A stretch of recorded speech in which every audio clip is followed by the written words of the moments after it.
আমি মোহাম্মদ কাউসার, যুগ্ম আহ্বায়ক সোনারগাঁ উপজেলা যুবদল। আজকে নারায়ণগঞ্জ জেলা যুবদলের এই বিক্ষোভ মিছিলে সোনারগাঁ উপজেলা কৃতি সন্তান নারায়ণগঞ্জ জেলা যুবদলের সিনিয়র যুগ্ম আহ্বায়ক খায়রুল ইসলাম সজীব ভাইয়ের নির্দেশে আমরা অংশগ্রহণ করেছি। আপনারা জানেন, অতি সম্প্রতি দেশের সার্বিক আইনশৃঙ্খলা পরিস্থিতির অবনতি এবং পুরান ঢাকায় একটি হত্যাকাণ্ডকে কেন্দ্র করে বাংলাদেশ জাতীয়তাবাদী দল বিএনপির উপর বিশেষ একটি রাজনৈতিক দলের দোষারোপের যেই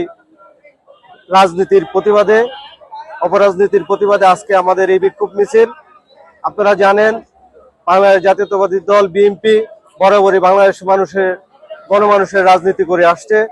সেই 1971, 1990 এবং 1/11 থেকে 2024 যে পরিবার বাংলাদেশ মানুষের প্রতিটি সংকটকালে বাংলাদেশের মানুষের পাশে দাঁড়িয়েছিল, বর্তমানে যে সংকটকাল চলছে তারই ধারাবাহিকতায় এবং অতি সম্প্রতি পুরান ঢাকা হত্যাকাণ্ডকে কেন্দ্র করে বাংলাদেশ জাতীয়তাবাদী দলের উপর দোষারোপ এবং বাংলাদেশ জাতীয়তাবাদী দল বিএনপির ভারপ্রাপ্ত চেয়ারম্যান জনাব তারেক রহমানের বিরুদ্ধে কটূক্তিপূর্ণ এবং কুরুচিপূর্ণ মন্তব্যের প্রতিবাদে আজকে বাংলাদেশ জাতীয়তাবাদী দল যুবদল কেন্দ্রীয় সংসদের কেন্দ্র ঘোষিত প্রোগ্রামের অংশ হিসাবে নারায়ণগঞ্জ জেলা যুবদলের এই বিক্ষোভ মিছিল।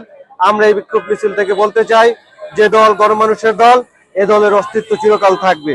যে দল বাংলাদেশের মানুষের পাশে বারবার দাঁড়িয়েছে, বাংলাদেশের মানুষও সেই দলের পাশে বারবার দাঁড়াবে ইনশাআল্লাহ।